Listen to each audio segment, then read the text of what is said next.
Amén. Gracias. Dios les bendiga a todos mis hermanos. Ahora estamos estrenando micrófono. Vine a chicanearles. Amén. Bueno, vamos a poner este por acá. Ponlo por aquí mientras tanto. Bueno, mis hermanos, vamos entonces a darle gracias al Señor. Qué bueno verles por acá. Qué bueno que se hayan comprometido, amén, al venir el jueves. Ojalá lo siga viendo, amén. Y el Señor siga añadiendo cada vez más personas. Vamos entonces a orar. Le pido que cierre ahí sus ojos. Vamos a orar a nuestro Padre. Gracias damos a ti, Señor, en este día, por tu bondad, por tu fidelidad, por tu misericordia, Señor.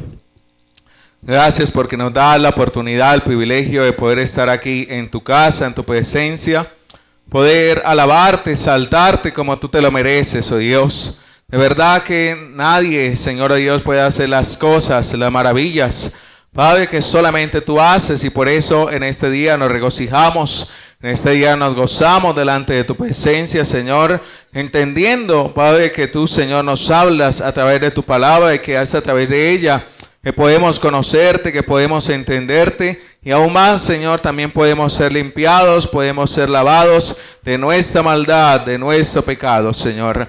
Padre, por favor, cada día, Señor, abre nuestro entendimiento, Padre, para que tu palabra nos sea más clara.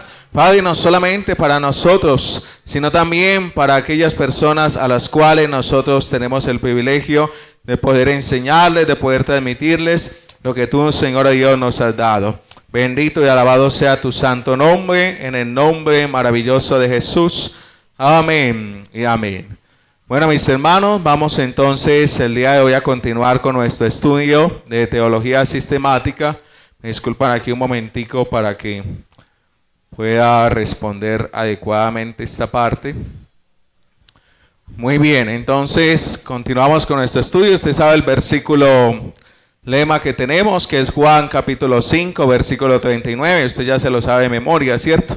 Le decía Jesús a los fariseos, dice: escudriñad las escrituras, porque a vosotros os parece que en ellas está ¿qué? La vida eterna, y ellas son las que dan testimonio de mí. Muy bien. Entonces, para que se lo aprenda, para que lo tenga ahí entre sus versículos favoritos. Hemos estudiado hasta el día de hoy, primero que todo vimos un poco acerca de la naturaleza de Dios, vimos acerca de la Trinidad, vimos acerca de que Él es un ser espiritual, en fin. Luego hemos empezado a estudiar los atributos de Dios, después miramos los nombres, ahí hicimos un pequeño cambalache. Posteriormente estaremos hablando de la cristología y luego estaremos hablando de la neumatología. Muy bien. Entonces vamos a la enseñanza del día de hoy. Hace 8 días, para que entremos en contexto, estuvimos hablando de la santidad de Dios, ¿cierto? Le dedicamos una predicación entera porque la santidad, decíamos hace 8 días, es un atributo de Dios que se resalta 3 veces. Es el único que se resalta 3 veces en la Biblia. La Biblia no dice que Dios es amor, amor, amor, ni dice que Dios es todopoderoso, todopoderoso, todopoderoso, pero sí dice la Biblia que Dios es santo, santo y santo. Y decíamos que para los hebreos la repetición significaba el énfasis, o sea que es algo importante. Muy bien. Entonces, el día de hoy vamos a mirar otros atributos que también son interesantes acerca de la naturaleza de Dios. Primero que todo vamos a hablar de la eternidad. Amén, ya lo hemos mencionado, porque yo diría que de todos los atributos, este es uno de los que también más enmarca o resalta la naturaleza especial de nuestro Dios y de nuestro Creador. Yo quiero que usted vaya conmigo antes de que entremos en materia de la eternidad. Vamos a Génesis capítulo 1, versículo 1, aunque usted yo creo que ya se lo sabe de memoria, ¿cierto? Génesis capítulo 1, versículo 1. ¿Y cómo empieza la escritura? ¿Cómo empieza la Biblia? La Biblia dice: en el principio creó Dios los cielos y la tierra, ¿cierto? ¿Quién me dice a qué se refiere ese principio que está mencionando la escritura acá? Cuando la Biblia dice aquí en el principio, ¿a qué principio se está refiriendo? ¿Cómo? La tierra, si es verdad, el comienzo de ¿qué más? De la vida. Exactamente, entonces vamos a pensarlo de esta manera, aunque es un poco complicado, pero tratemos de entenderlo así. O sea, antes de que existiera el principio ahí es la existencia del tiempo, o sea, a partir de ahí empieza a existir el tiempo. Pero antes del tiempo, ¿qué existía? ¿Cómo? No existía nada, ¿cierto? Solamente Dios. O sea, hablando pues en términos materiales, solamente existía Dios. O sea, ¿qué nos da a entender eso? De que Dios no necesita ni del espacio, ni del tiempo, ni de la materia para poder existir. Eso es lo que quiere decir eso. No necesita Dios ninguna de esas tres cosas. ¿Por qué es tan importante para nosotros? Porque si usted se devuelve a la antigüedad, la única, digámoslo así, cultura o el único libro sagrado en el cual se dice que Dios no necesitaba de nada para poder existir y que existía por sí mismo, solamente eso usted lo encuentra en la Biblia. Porque si usted va a mirar, por ejemplo, la mitología griega, romana, todos los dioses que ellos tenían habían empezado a existir en algún momento. Pero el de la Biblia no, él siempre ha existido. Muy bien.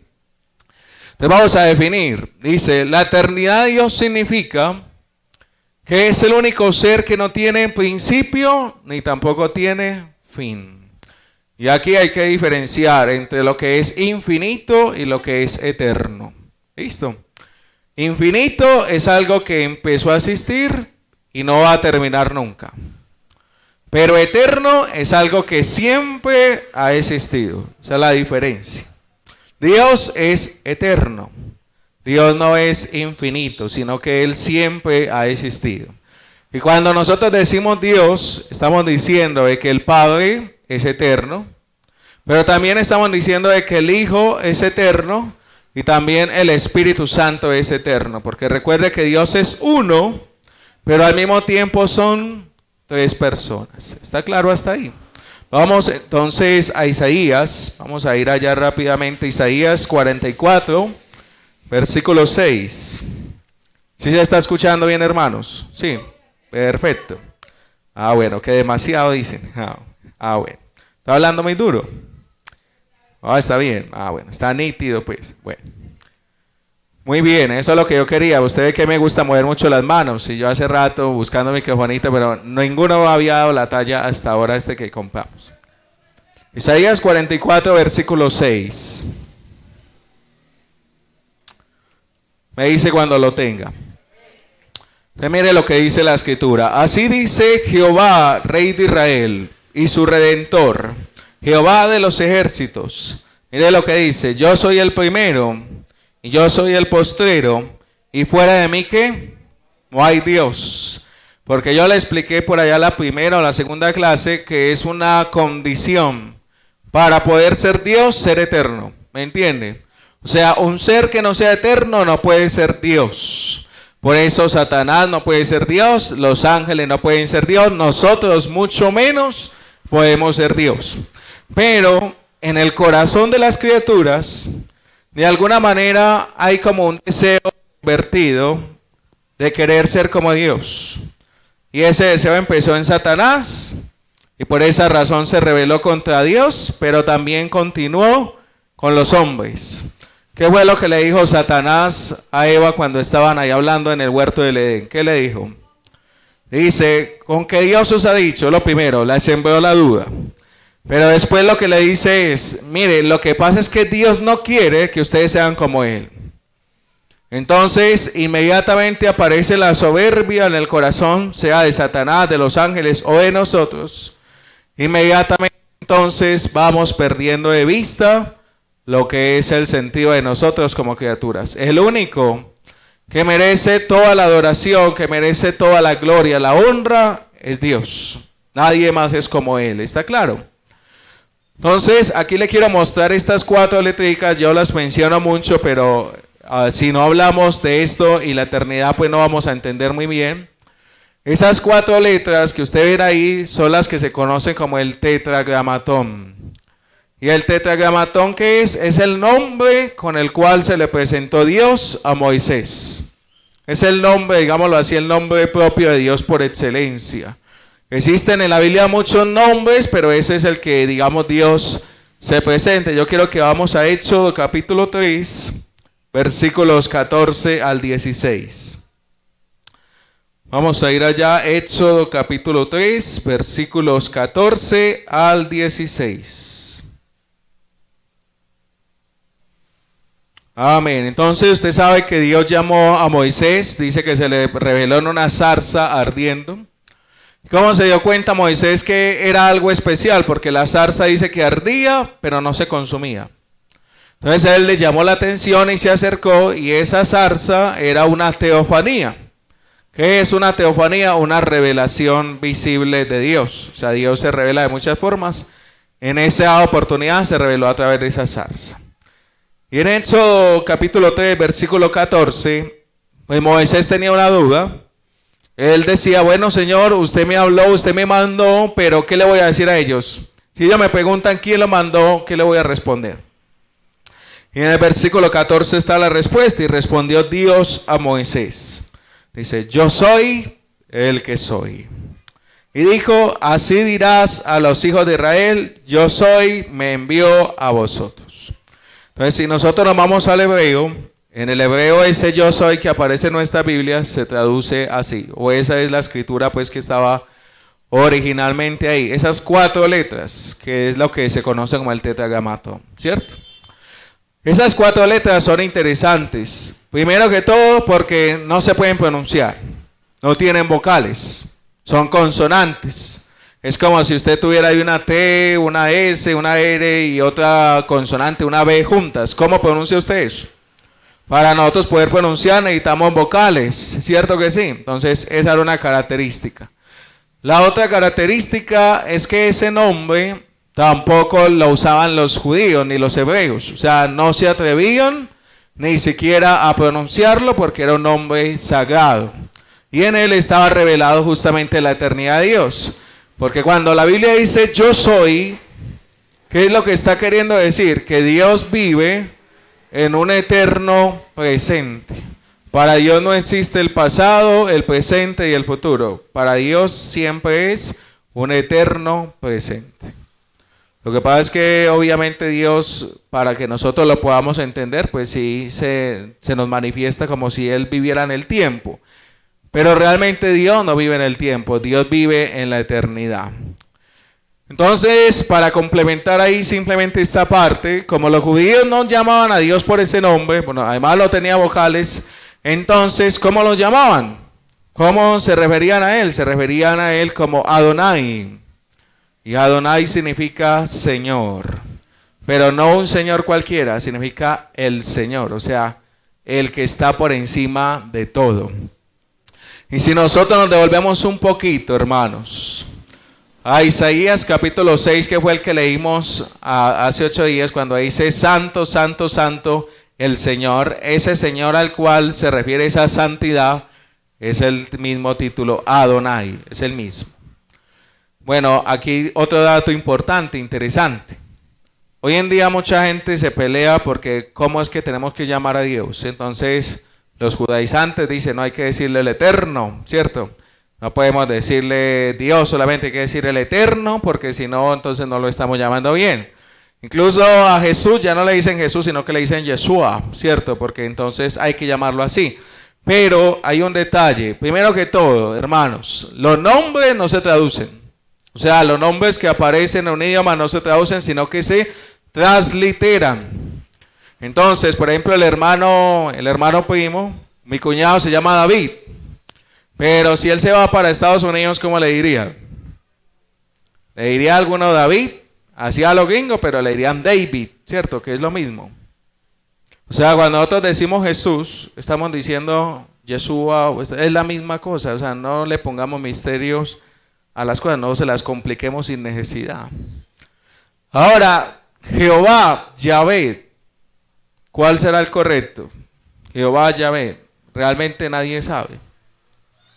O sea, nosotros nos podemos pelear y nadie sabe cómo se pronunciaba el nombre de Dios, porque lo que hicieron los traductores Fue mezclar las vocales de Adonai con estas 4 consonantes y ahí aparece Jehová y ahí aparece Yahvé, pero nadie sabe exactamente cómo se pronunciaba ese nombre. Entonces, no le pongamos misterio a las cosas que no la tienen.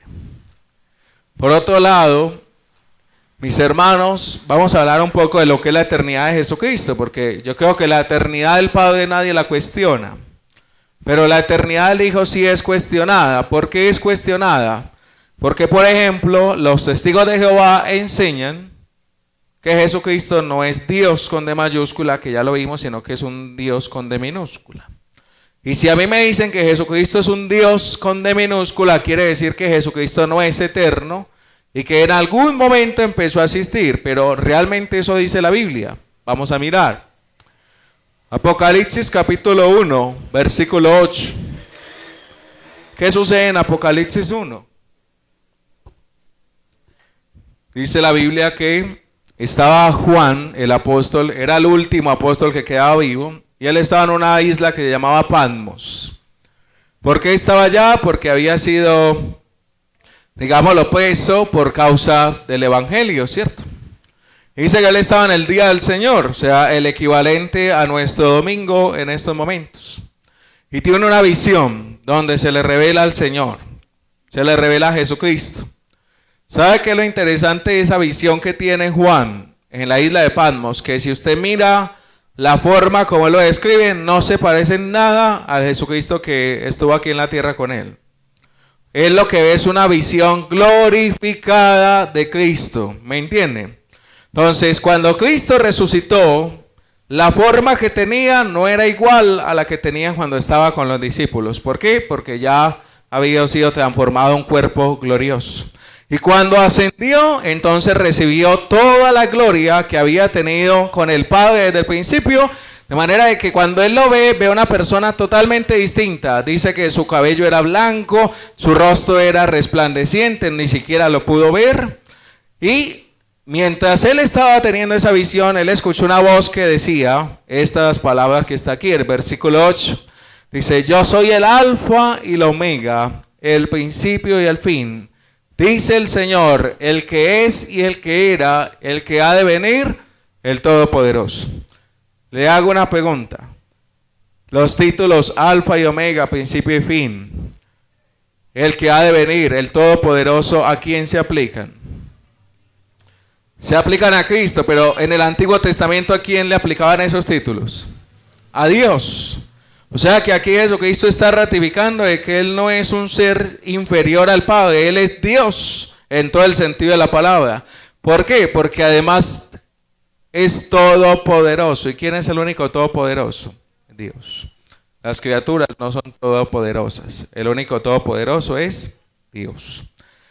Además, ¿qué dice la Biblia aquí en Juan capítulo 8, versículos 57 y 58? Jesús estaba ahí en uno de sus tantos encuentros con los fariseos, y mire lo que les dice.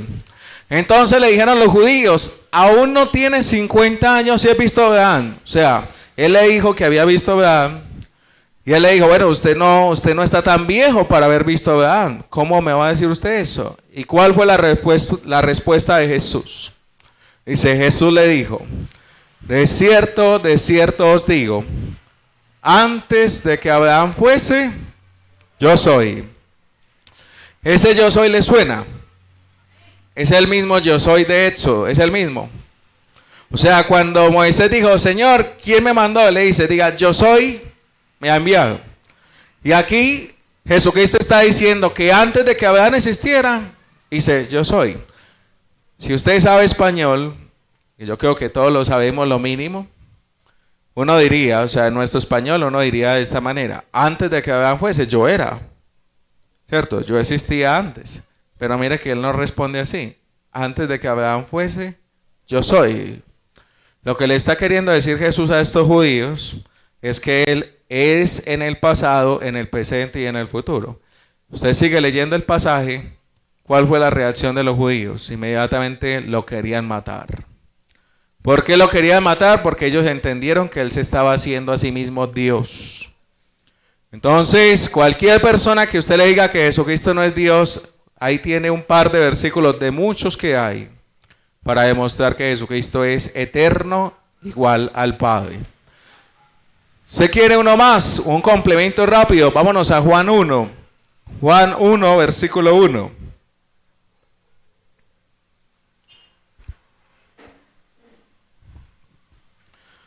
Juan capítulo 1, versículo 1.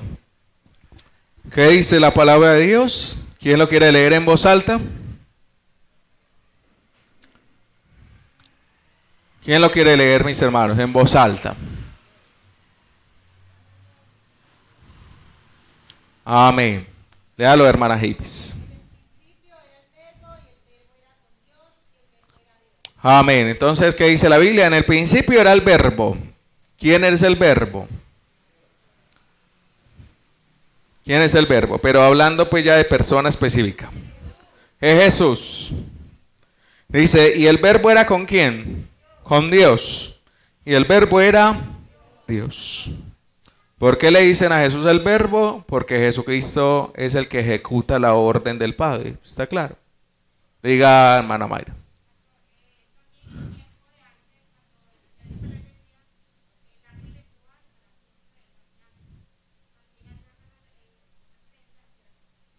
Sí, el ángel de Jehová es una teofanía de Cristo, pero eso lo vamos a ver en la cristología, pero sí, lo que dice la hermana es cierto. O sea, desde el Antiguo Testamento Jesucristo se había revelado, pero como una sombra. En el Nuevo Testamento ya queda claro quién es, ¿cierto? Pero bueno, vamos a continuar, mis hermanos. Entonces ya vimos lo que es la eternidad. Ahora vamos a hablar un poco de la omnipresencia de Dios. ¿Qué significa omnipresencia? Entonces partámosla en dos pedacitos. ¿Qué significa omni? Por ejemplo, cuando nosotros estábamos en la escuela o en el colegio nos decían los animales omnívoros. ¿Qué es un animal omnívoro? Yo sé que usted sabe. Por ejemplo, nosotros somos omnívoros. Que comemos de todo, ¿sí o no? Comemos carne, comemos vegetales, comemos de todo. Entonces, omni significa todo. Y presencia quiere decir que Dios habita en todas partes. No, habita no. Dios puede estar en todas partes. Ahorita vamos a ver la diferencia. Hay una diferencia en que Dios pueda estar en todas partes y otra diferencia es que Dios habite en algún lugar. Por ejemplo, hay lugares donde hay pecado, hay maldad. ¿Será que Dios está ahí? O sea, Dios está ahí. O sea, lo puede... Sí, claro, porque Él está en todas partes. Pero Dios habita en ese lugar. Ahí es donde está la diferencia. Dios está en todas partes, pero Él no habita en todas partes. ¿Por qué? Porque Dios es un ser santo. Y Él no va a habitar juntamente con el pecado. ¿Listo? Entonces, mire la definición. Este atributo nos dice que Dios puede estar en todas partes al mismo tiempo y que puede escucharnos a todos sin confundirse. O sea, vamos a pensarlo de esta manera. Nosotros estamos aquí en la iglesia y el Señor está con nosotros. Pero hay cristianos que en este momento están en su casa y el Señor está con ellos. Sí. Y hay otras iglesias reunidas en otra parte del mundo, por allá en la China. ¿Será que el Señor está también con ellos? También. Y ellos están orando y nosotros también, y nos puede escuchar a todos. También. Entonces, eso es la omnipresencia, que Dios está en todo lugar, pero también está en todo tiempo. O sea, también pasado, presente, futuro. ¿Listo?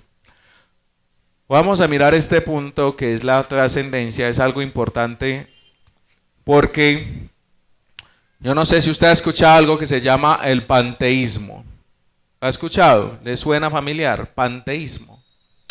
El panteísmo es la idea de que todo lo que existe, digámoslo así, tiene la esencia del creador.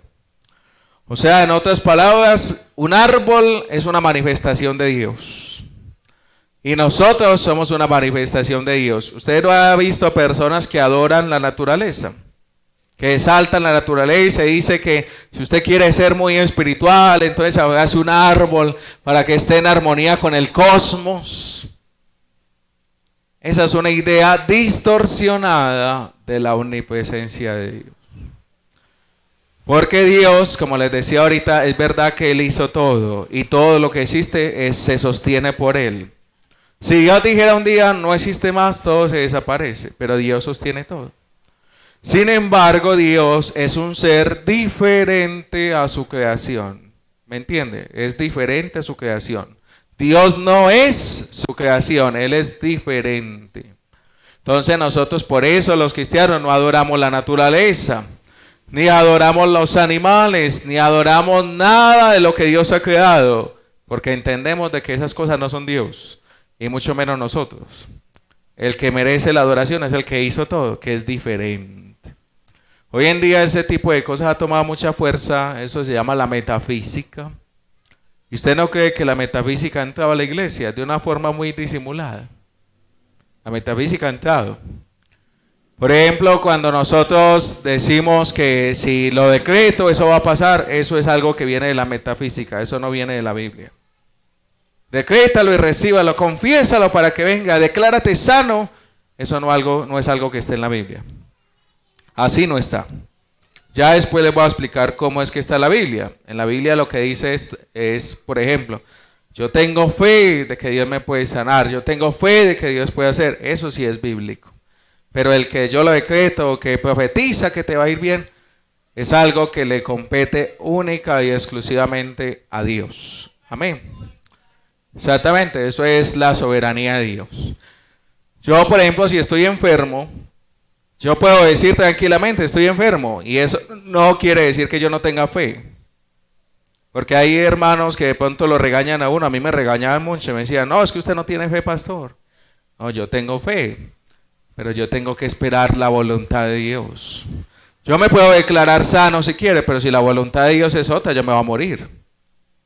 O sea, si yo tengo un cáncer y yo digo, yo me declaro sano, y Dios dice, no, Andrés, yo ya te necesito aquí, por más que yo declare, decrete y profetice, yo me voy a morir.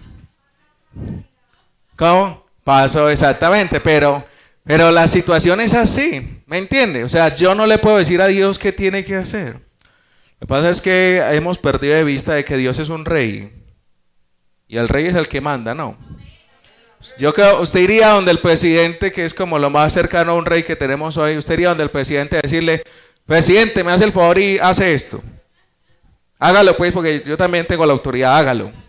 Le van a sacar, le mandan la guardia y lo sacan de allá. Pues ¿cómo va a hacer eso? Lo mismo pasa con Dios.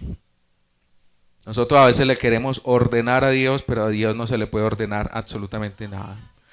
¿Por qué oramos? Para que se haga la voluntad del Padre, no para que se haga la mía. Yo oro a Dios para que Él haga su voluntad. Y si el Señor me quiere sanar, gloria a Dios. Y si no, también gloria a Dios. Y si me quiere proveer, me proveerá, gloria a Dios. Y si no me provee, también gloria a Dios, porque Él sabe lo que Él está haciendo. ¿Me entienden? Pero bueno, eso después lo profundizamos mejor. ¿Qué más podemos ver de la omnipresencia? ¿Qué dice la Biblia? Vamos a mirar unos pasajes que dice la Biblia de la omnipresencia de Dios. Jeremías capítulo 23, versículos 23 al 24 dice: soy yo Dios de cerca solamente, dice Jehová, y no Dios desde muy lejos. ¿Se ocultará alguno, dice Jehová, en escondrijos que yo no lo vea? No lleno yo, dice Jehová, el cielo y la tierra. Dígame, ¿dónde nos podemos esconder nosotros de Dios? En ningún lugar. Ni siquiera muertos nos vamos a esconder de Él, porque Él es el que sostiene absolutamente todo. Entonces es ingenuo uno cuando piensa que se puede esconder. Nosotros tenemos a veces una idea distorsionada y pensamos que, por ejemplo, cuando venimos a la iglesia, Dios está aquí. Y nos vamos para la casa, es como si lo hubiéramos dejado aquí encerrado, ¿cierto? Y entonces muchos están en la iglesia, se portan bien y cuando salen a la calle hacen y deshacen como que Dios se hubiera quedado encerrado. Y no, Señor. Dios está en todas partes, Dios lo ve todo. Y Dios conoce todo lo que hay en nuestro corazón. Entonces de Dios no podemos escapar. Nos dice también la Biblia, Salmo 139, salmo muy hermoso. Versículos 7 y 8 dice, decía David, ¿a dónde me iré de dónde? ¿De quién? De tu espíritu. ¿Y a dónde huiré de tu presencia? Si subiera a los cielos, decía David, allí estás tú. Y si en el Seol hiciere mi estrado, he aquí, allí tú estás. ¿Qué era el Seol para David? Era el lugar de los muertos. O sea, en otras palabras, no hay escapatoria, Dios está en todo lugar. Dígame, don Gonzalo. Ajá. También es Dios. Lo que pasa es que Dios es uno. ¿Cómo? Sí, sí es persona. De hecho, pues eso lo vamos a mirar bien en la neumatología. Por ejemplo, Pablo dice, y no contristéis al Espíritu Santo de Dios. Entonces mire que ahí está claro que es una persona. Porque ¿a quién contrista uno? A las personas. O sea, usted una persona la pone triste, pero una fuerza no le puede hacer eso. También cuando Jesucristo se iba a ir le decía, yo le enviaré el otro. Y hace referencia a quién, al Espíritu Santo. Pero cuando él dice el otro, mire que él está hablando de alguien que tiene las mismas cualidades que él tiene, o sea que también es una persona. En Hechos 15, cuando estaban en el concilio de Jerusalén, que fue el que estudiamos unos domingos atrás, ¿qué pasó en Hechos 15? Que cuando ellos terminaron el debate, terminaron diciendo lo siguiente, dice, os ha parecido bien al Espíritu Santo y a nosotros. O sea que mire que en la Biblia se le ve como una persona.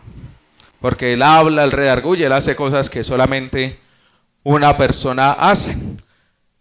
Pero bueno, eso lo argumentamos después mejor. Entonces, la Biblia nos dice que en ningún lugar podemos estar fuera de la presencia del Señor. ¿Qué más podemos ver? Vamos a mirar unos principios prácticos a partir de lo que es la omnipresencia de Dios. El primer principio práctico que quiero compartirles dice así: Dios está en todas partes, pero Dios no habita en todas partes, que es lo que les explicaba ahorita. En la Biblia hay una diferencia cuando Dios manifiesta su gloria a cuando Dios simplemente está, o sea, está presente pero no se manifiesta, ¿cierto?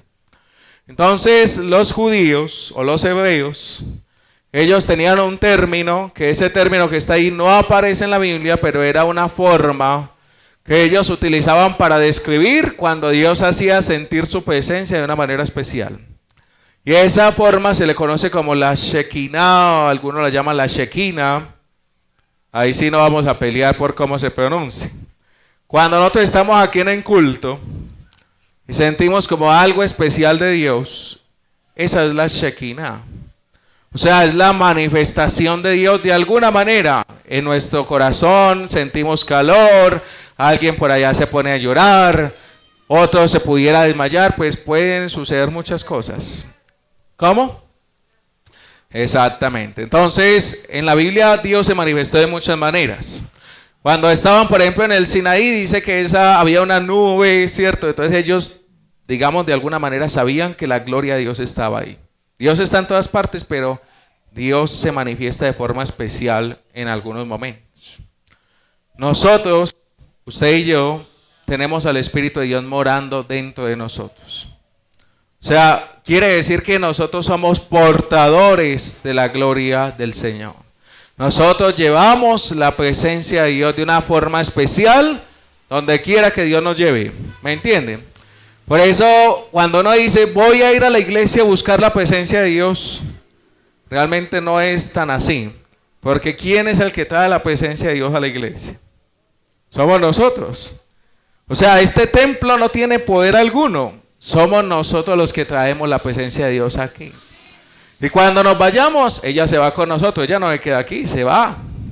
Por eso me llama mucho la atención, porque antes cuando llegaban esos predicadores que la gente decía que eran los ungidos, que usted también es un ungido, es que ese es otro error que tenemos hoy en día, que es que, no, es que el predicador, el pastor es el ungido y los otros no, ustedes también, porque usted también tiene el Espíritu Santo, ¿o no? Claro. Entonces la gente creía que, llegó el predicador, ahora sí está la gloria de Dios aquí. Se fue el predicador y como que se llevaba la gloria de Dios con él. Pero no, la gloria de Dios está conmigo. Si usted quiere experimentarla, tiene que vivir una vida de comunión. Usted vive una vida de comunión, de oración, de santidad, de meditación de la palabra, usted va a experimentar la gloria de Dios. Y no solamente usted, sino la gente que está a su alrededor. La gente se va a dar cuenta de que usted tiene algo distinto y a través de usted Dios va a poder hacer muchas cosas. ¿Listo? Entonces, ojo, Dios está en todas partes, pero Dios no habita en todas partes. Segundo principio práctico. La presencia de Dios habita de forma permanente en la vida de sus hijos. Permanente. O sea, en otras palabras, Dios no se va. Uno a veces se siente solo. ¿Cuántos se han sentido solo en algún momento? Yo creo que todos, ¿cierto? Uno a veces dice, Dios no está conmigo. Pero si usted va a la Biblia, en la Biblia todo el tiempo nos recuerdan que Dios está conmigo. Por ejemplo, Jesucristo le dijo a sus discípulos, en el mundo van a tener aflicción, pero confíen que yo voy a vencer el mundo, yo voy a estar con ustedes todos los días. Mire que Él dice todos los días. ¿Hasta cuándo? Hasta el fin del mundo. Entonces ahí ya tenemos una promesa de que Él está conmigo siempre. Vamos a 1 Corintios 3:16. Ya lo tenemos. 1 Corintios 3:16 dice la Biblia, ¿no sabéis que sois templo de Dios y que el Espíritu de Dios mora ¿dónde? En vosotros. Si usted es un verdadero hijo de Dios, si usted es un cristiano nacido de nuevo, usted tiene el Espíritu Santo. Lo debe tener, porque ese es el sello, es la marca que dice que usted le pertenece a Dios. Entonces, no crea que solamente el que se para en el altar es ungido. Usted también debe ser un ungido del Señor. Todo depende de mi vida de comunión. Porque si yo como cristiano vivo pecando o no oro casi o ni siquiera volteo a ver la Biblia, ¿cómo está el Espíritu de Dios dentro de mí? Está apagado, está triste. Pero en el momento en que yo le doy libertad de poder orar, entonces voy a ver la gloria de Dios en mí también. Muy bien, vamos a mirar otro principio práctico de la omnipresencia. Y es que Dios trata a cada uno de sus hijos de forma personal y particular. O sea, como Dios puede estar en todas partes. Por ejemplo, los que tienen hijos acá, pues digamos que usted tuviera 10 hijos o 20 hijos. Digamos que la hermana Claudia y Jorge tuvieran 20 hijos. ¿Serían ellos capaces de prestarle atención a todos de forma particular? No. ¿Por qué? Porque ellos no son omnipresentes, ellos no pueden estar en todas partes. Pero Dios no tiene ese problema. Dios siendo uno, o sea, como esencia, porque al mismo tiempo son tres, recuerde la Trinidad. Dios siendo uno y tres al mismo tiempo puede estar en todas partes. Entonces Él está con la hermana Heivis de forma personal. Y la escucha ella como si estuvieran ellos dos solitos, ¿me entiende? Ellos dos. Y está también con la hermana Lina de forma personal, como si estuviera ella y él solitos. Así con la vida de cada uno de nosotros. Por eso hay que aprender a conocer la forma particular como Dios se revela a mí. Y la forma como Dios me va a usar a mí también, porque Dios no nos usa a todos de la misma manera. Por ejemplo, a mí, yo soy más maestro, yo soy más de profundizar en la Biblia. Habrá otro que Dios lo use en otras áreas, ¿cierto? De pronto en la oración, no sé. Pero Dios tiene un trato conmigo diferente. Entonces, por ejemplo, a mí Dios no me daba el don de hacer milagros, ni tengo el don de hacer muchas cosas que tal vez otros sí lo puedan hacer. Pero ¿qué es lo que pasa hoy en el pueblo de Dios? Una pelea. Y entonces aquel no es ungido porque mire que él no hace esto, y aquel sí es ungido porque sí es esto, y es un error, porque la Biblia dice que somos un cuerpo, y tenemos diferentes dones y tenemos diferentes llamados, somos muy distintos. Entonces yo no puedo, es que yo sí tengo esto y me siento más espiritual, ¿no? Cada uno use la manifestación del Espíritu para provecho, como Dios le haya llamado. ¿Listo? Entonces, no se case con la visión de alguien, porque hay personas que de pronto tienen una X experiencia con Dios, y entonces dicen, no, es que yo quiero tener la misma con Dios. No, es que no va a tener la misma, porque Dios se va a revelar a usted de forma personal. Por ejemplo, Isaías tuvo una visión en Isaías 6 de Dios. La visión que tuvo Moisés de Dios fue muy diferente. La que tuvo Ezequiel de Dios fue muy distinta. No estamos hablando de diferentes dioses, estamos hablando del mismo, pero se ha revelado de maneras diferentes para cada uno. Y la otra es que Dios, al estar en todas partes, se entera de todo lo que pasa. O sea, Dios nada lo toma por sorpresa. Porque a veces nosotros vamos delante del Señor como si Dios no se hubiera dado cuenta de lo que está pasando, y Dios lo sabe todo. De hecho, dice la Biblia que antes de que yo abra mi boca, Él ya sabe lo que yo le voy a decir. Él ya lo sabe. Entonces la pregunta es, pastor, si Dios ya sabe lo que le voy a decir, entonces ¿para qué oro? Porque en la oración yo le estoy dando a Dios libertad de poder obrar en mí. O sea, Él lo sabe. Él sabe mi condición, Él sabe mi problema, Él sabe lo que necesito. Pero si yo no se lo digo, es como si yo no le estuviera dando a Él el poder de poder intervenir en mi vida, en mi familia y en todas las cosas que pasan a mi alrededor. Por eso tengo que decírselo. Además de que Dios quiere que haya comunión, o sea, que podamos conocerle, que podamos amarle, que podamos cada día tener una relación estrecha con Él. Muy bien, vamos a terminar ya con este, hermanos, que con este termino, que es la omnipotencia de Dios. Y este sí no voy a profundizar mucho, porque digamos que es muy evidente. La omnipotencia de Dios es el atributo que hace referencia a la capacidad de Dios de hacer cualquier cosa que sea lógicamente posible. Eso es la omnipotencia. Yo le pregunto a usted, ¿qué quiere decir eso de que Dios puede hacer cualquier cosa que sea lógicamente posible? Le voy a poner un ejemplo para que usted entienda. Este ejemplo que le voy a poner lo usan mucho los ateos como tratando de ridiculizar la fe. Por ejemplo, ¿puede Dios crear una roca que Él no pueda levantar? ¿Será que Dios puede hacer eso? No, por eso es contradictorio. Porque Dios no puede crear algo más grande que sí mismo. ¿Me entiende? Entonces eso es algo ilógico. Por eso la anotación al final. Dios puede hacer cualquier cosa que sea lógicamente posible. ¿Puede Dios crear una criatura más grande que Él? Tampoco. Porque si él pudiera hacer eso, entonces Él ya no sería Dios. Ya el que Él creó sería el nuevo Dios. Entonces Dios puede hacer cosas que son lógicas, pero cosas ilógicas no. Job 42, versículo 2 dice la escritura: yo conozco que todo lo puedes y que no hay pensamiento que se esconda de ti. Muy interesante este versículo. ¿Sabe por qué? Porque el libro de Job es el libro más antiguo de toda la Biblia. O sea, nosotros en nuestra Biblia, ¿cuál es el primero que aparece? Génesis. Pero el libro más antiguo de la Biblia es Job. No es Génesis, sino Job.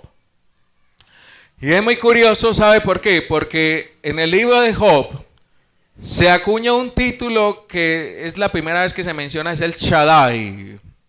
El Shaddai aparece en el libro de Job. ¿Y qué significa el Shaddai, pastor? Significa el Dios todopoderoso, el Dios que puede hacer todo. ¿Cuándo conoció Job que Dios era el todopoderoso? Cuando Dios le permitió pasar por una situación muy difícil. ¿Cierto? Usted conoce la historia, que Dios le quitó todo. Le permitió que le quitaran todo. Y después vinieron los amigos y empezaron a decirle: vea, usted está así porque usted está en pecado, usted está mal. Y llegó un momento en que Job empezó a hablar cosas necias. O sea, empezó a decirle a Dios: bueno, yo no he hecho nada, entonces ¿por qué me está pasando esto? O sea, le dio como rabia a Job ya lo tenían cansado. Y llegó un momento en que Dios interviene y le dice a Job: bueno, Job, si usted sabe tanto, entonces hágame el favor. Amárrese bien los pantalones y me va a responder las siguientes preguntas. Y empieza Dios a decirle: ¿dónde estaba usted cuando yo creé las estrellas? ¿Dónde estaba usted cuando yo hice los ángeles? ¿Dónde? Después de todo eso, de ese montón de preguntas que obviamente Job no supo responder, entonces Job en el capítulo 42 dice: Señor, de oídas te había oído, pero ahora mis ojos te ven. Y me doy cuenta que no hay nada que tú no puedas hacer. Nosotros a veces de Dios sabemos mucha teoría. Y Job con seguridad de Dios sabía mucha teoría, pero todavía no lo había conocido. Y la pregunta de nosotros es, ¿hemos conocido nosotros a Dios? ¿Se ha revelado Dios de forma particular y personal como habíamos ahorita a nosotros? Porque es la única manera en que yo pueda decir lo mismo que dijo Job ahí, que él era el Todopoderoso. Entonces, mis hermanos, vamos a terminar con estos principios prácticos. Primero que todo, no hay nada ni nadie que se resista al poder de Dios. Nadie se puede resistir al poder de Dios. Si Dios quisiera, nos cambiaría a todos instantáneamente. ¿Por qué no lo hace? Porque Él quiere que nosotros lo sigamos voluntariamente, no por fuerza, ¿cierto? Pero que Él tiene el poder, claro. Por ejemplo, ¿cuántos quisieran que Dios acabara con la maldad? Por ejemplo, los ateos hacen mucho esta pregunta. Bueno, si Dios es bueno y si Dios es todopoderoso, ¿por qué no acaba con la maldad? ¿Sabe que la respuesta a esa pregunta no nos va a gustar? Porque si Dios acabara con la maldad, tenía que acabar con todos. Porque es que nosotros en nuestra humanidad pensamos que el violador, que el asesino, ese es el malo y que Dios acabe con él. Pero si Dios acaba con el malo, también tiene que acabar conmigo, porque yo también soy malo. Yo no soy bueno por mi mérito, soy bueno porque Jesucristo me justificó. Es cuando ellos dicen que acabe con la maldad, no saben lo que están pidiendo, como decía Jesús. Ustedes no saben lo que piden. Isaías 46, versículos 9 y 10. Vamos a ir rápidamente, mis hermanos. Isaías 46, versículos 9 y 10. Muy bien. Dice la Escritura: acordaos de las cosas pasadas, desde los tiempos antiguos, porque yo soy Dios y no hay otro Dios, y nada hay semejante a mí, que anuncio lo por venir desde el principio y desde la antigüedad lo que aún no era hecho. Que digo, mi consejo permanecerá y haré todo lo que quiero. ¿Será que Satanás puede obstaculizar el plan de Dios? ¿Será que él puede resistirse a lo que Dios quiere hacer? Ni siquiera al infierno. Jesucristo lo decía, ni aún el Hades, ni aún el infierno completo va a poder prevalecer contra la iglesia. ¿Será que la iglesia tiene poder en sí misma? No. ¿Por qué la iglesia no ha sido destruida? Porque el Señor es el que manda y es el que tiene el poder de todo. Y el Señor es el que nos sostiene a nosotros. Si no, Satanás hace rato nos hubiera destruido. A veces nosotros somos muy ingenuos y decimos, no, es que yo, no soy yo, es el Señor el que me ha guardado hasta el día de hoy.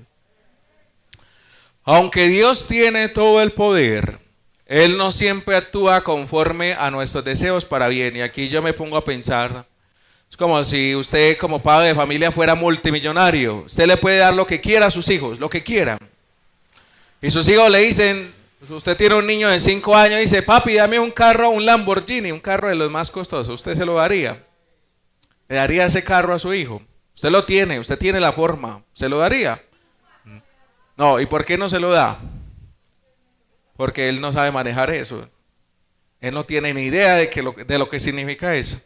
¿Y no le parece a usted que es exactamente lo mismo que nos pasa a nosotros con Dios? Nosotros le pedimos cosas a Dios que yo creo que Dios se ríe de nosotros y ya usted no sabe lo que está pidiendo. Usted no sabe lo que está pidiendo. Cuando nosotros terminamos haciendo nuestra voluntad y no la de Dios, siempre vienen los dolores de cabeza. El mejor ejemplo de eso es, váyase a Israel cuando ellos quisieron tener rey. Y Dios le dijo a Samuel, hombre, ellos me están cambiando a mí. O sea, yo era el rey de ellos, ahora quieren otro. Bueno, hágales caso, pero ellos van a tener que... Y efectivamente, ¿qué pasó con Saúl? Pues a Saúl se le dañó el corazón y terminó siendo desechado por Dios. Después se levantó David, pero David fue muy diferente. Porque David sí lo escogió Dios y a Saúl lo escogió el pueblo.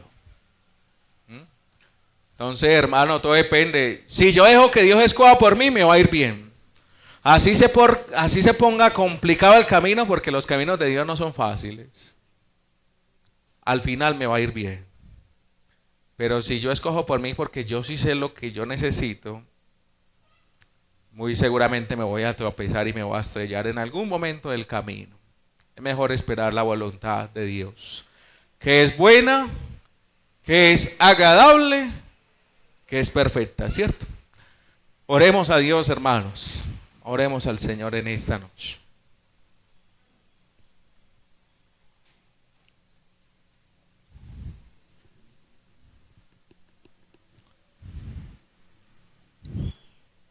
Gracias te damos a ti, Señor. En esta noche, Padre, por tu palabra. Gracias porque esta palabra es viva y es eficaz, Señor. Padre, porque a través de ella tú nos escudriñas, a través de ella tú nos confrontas. A través de ella tú nos muestras, Señor Dios, cuál es tu plan y tu propósito para nosotros. También, Señor Dios, nos muestras, Padre, tu naturaleza, tu esencia. Que es una esencia maravillosa, Señor, que se escapa de nuestro entendimiento, se escapa de nuestro razonamiento, Señor. Padre, yo te pido en el nombre de Jesús que tu palabra hable a nuestro corazón día tras día, Señor. Padre, que tu palabra, Señor, se quede atesorada, se quede guardada en lo más recóndito de nuestro ser. Padre, porque entendemos que es a través de ella que tú nos limpias, es a través de ella que tú nos muestras el camino por el cual tenemos que andar, Señor. Es a través de ella que tú te revelas a nosotros para que nosotros podamos andar, como dice la Escritura, como hijos de luz, sino como hijos de las tinieblas. Padre, yo oro, Señor, para que quites de nosotros, Padre, todo pensamiento, toda idea, Señor, que se oponga al conocimiento de Dios. Como dice tu palabra, Señor, ahí en Corintios, Padre maravilloso, que las armas de nuestra milicia no son carnales, sino que son poderosas en Dios para la destrucción de fortalezas, derribando argumentos y toda altivez que se levante contra el conocimiento de Dios y llevando cautivo todo pensamiento a la obediencia a Cristo. Padre, queremos tener la mente de Cristo, Señor. Yo quiero tener la mente de Cristo y asimismo quiero que tu pueblo aprenda a pensar como Cristo pensaba, como Cristo piensa. Padre, que seamos bibliocéntricos y también seamos cristocéntricos. Que te demos a ti, Señor, el lugar que tú te mereces en nuestro corazón, en nuestra familia, en nuestra sociedad, Padre, porque cada vez vemos el enemigo se levanta con más furia, pero ayúdanos a permanecer firmes, ayúdanos, Señor, a edificar nuestra casa sobre la roca que es Jesucristo. Amén.